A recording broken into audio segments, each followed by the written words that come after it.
Hello there, how are you doing today? Today I am going to talk to you about the various signs and symptoms that some people have and mistakenly think it's a health problem, some disease, but in fact it's worms, a parasitic infection.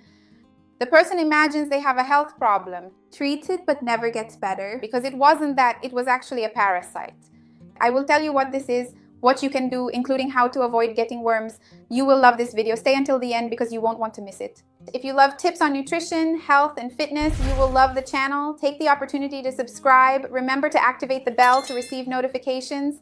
I have new videos every day. You will love them. Let's start talking more about this topic because I know that the subject of worms is something everyone is interested in. There are indeed numerous symptoms, and in fact, sometimes the symptoms are non-specific, and that's the problem. It's rare for you to have one of these symptoms that I'm going to tell you about and think it's worms. Usually we think it's something more serious, something worse, and immediately assume it's a disease. I'll tell you a bit more about the common misunderstandings people have. Tell me down here if you've ever had worms, if you've ever seen any worms when going to the bathroom, if you've ever done a stool test to detect which worm you had, and what did you do to resolve it, if you took any medication, tried any home remedies. I know many people try that. Ideally, whenever you have a parasitic infection, you should go to the doctor and take medication to get rid of the infection, because although the worm doesn't kill, it's very difficult for the worm to kill someone because the worm needs the host to stay alive. It can indeed cause health problems that chronically can greatly harm your health, your immunity, and even cause other diseases. I will talk more about this for you here now. When we think about worm infection, we are talking about parasitosis. And there are three specific types of parasitosis that we normally classify. There are parasitoses that come from protozoa, which are unicellular organisms.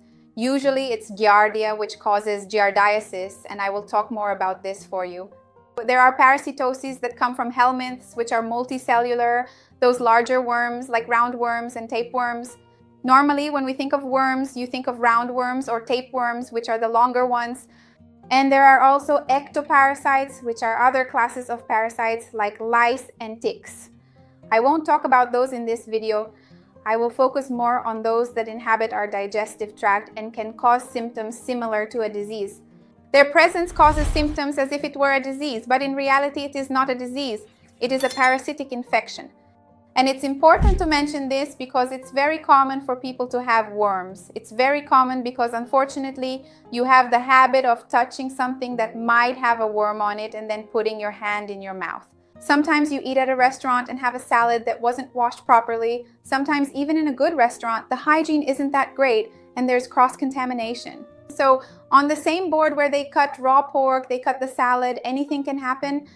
It's important for us to know more or less what these symptoms are so we don't think it's a more serious problem and seek help to eliminate the worms. Many people who think they have digestive issues like indigestion problems, liver problems, or fatty liver because they experience symptoms such as diarrhea, abdominal pain, a lot of gas, stomach pain, greasy stools. The person thinks it's a liver problem, that they should improve their diet, go on a diet, stop drinking. They try to take care of the liver and don't get better because often this may be related to giardiasis. So if you already have these gastric symptoms, fatty stools, and are not improving, you've already seen that there's nothing wrong with your liver, no problems at all, remember to investigate with a stool test because it could be giardiasis and you are not treating a parasitic infection that is causing these problems for you. Another type of confusion that can happen is the person assuming they have rotavirus, a virus like this, which sometimes causes diarrhea, abdominal pain, fever, malaise, nausea. The person ends up vomiting, has more difficult digestion, loses a bit of weight, thinks they have rotavirus and does nothing. If this persists for a longer time, it is very important to investigate whether it is a Cryptosporidium parasitosis, because it causes exactly all these symptoms. Sometimes you think it was a virus, think you ate something that didn't sit well, think it's a rotavirus, and in fact, it's a parasite that should also be investigated. Another infection that can occur is by Toxoplasma gondii, where often people think they have the flu or a cold because the symptoms are very similar. Body aches, including in the joints, swollen joints, lymph nodes, those glands that people often have more swollen, such as fever, fatigue, exhaustion. The person thinks they have a cold when in fact they have toxoplasmosis. And this is very important when it comes to pregnant women because we know that toxoplasmosis during pregnancy is a dangerous infection for the baby. It can cause serious developmental problems in the baby and even lead to the loss of the pregnancy. If you are pregnant or have a more compromised immune system, if you start to feel these symptoms, remember to investigate because it might be a cold, but it could also be an infection by Toxoplasma gondii toxoplasmosis, which in this case also needs to be treated. When we talk about parasites, it's very common to think of the digestive tract, but they can attack other parts of our body. They can live in other places, such as ectoparasites like lice and ticks, which can stay on our skin. And many people don't know that parasites can also reside in the reproductive system of individuals. And there is a parasite, Trichomonas vaginalis, which is transmitted through sexual intercourse. If a person is infected and has unprotected sex, they can infect another person. So it's very important to be concerned about this and always use condoms during intercourse. Because Trichomonas vaginalis often has a type of symptoms in women, mainly, that is very similar to a yeast infection. So it can cause a whitish discharge, burning, redness in the area, pain in the pelvic region.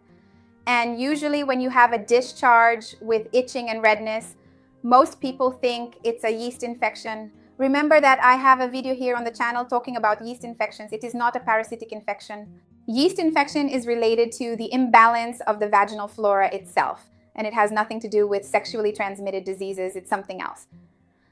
I have a video talking more about this, including what the best diet is if you suffer from yeast infections. I'll leave it down below in the description for you. In this case, it is very important that you go to the gynecologist regardless of the type of discharge you have, because the doctor needs to examine and see other symptoms, evaluate the type of discharge, and they can determine the differences and test for Trichomonas vaginalis and provide the correct treatment. It is very important that it is done because if this parasitic infection is not treated when it should be, it can even cause fertility problems in women. We should never assume we know what it is, self-medicate, and should always seek a doctor. Many people are indeed concerned about parasitic infections and want to know if there are people who are at higher risk of being infected. Yes, there definitely are. People with a weakened immune system may be more prone to being infected by parasites. People who do not properly sanitize their food, those who do not wash vegetables before eating, who do not wash fruit, who drink water from the stream, from the neighbor's hose, and all these people who are not very careful when it comes to properly sanitizing water and food. If an infected animal or even human feces, such as potentially contaminated waste, can move from one place to another.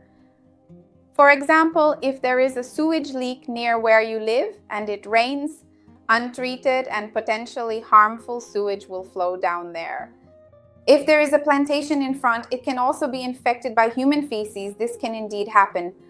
It is always very important that we thoroughly sanitize vegetables, fruits, and greens, especially if we are going to eat them raw. And always remember that a good solution is 1 liter of water to 1 tablespoon of sodium hypochlorite. This will ensure that your greens, vegetables, and fruits are sanitized, which is a very important point. Always remember to filter or boil the water before consuming it. Just because the water looks clean doesn't mean it really is clean. Remember that there are parasites that are unicellular, just one cell, and you will never be able to see them with the naked eye.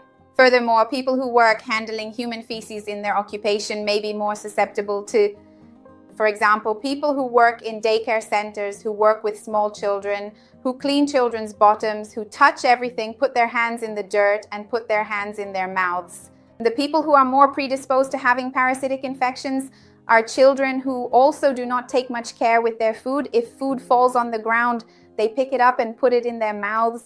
They don't have much awareness of this. And those who work with very young children may be at greater risk of contracting parasitic infections. Always remember that advice your mother gave you when you were a child, to wash your hands before lunch and dinner, before having any meal.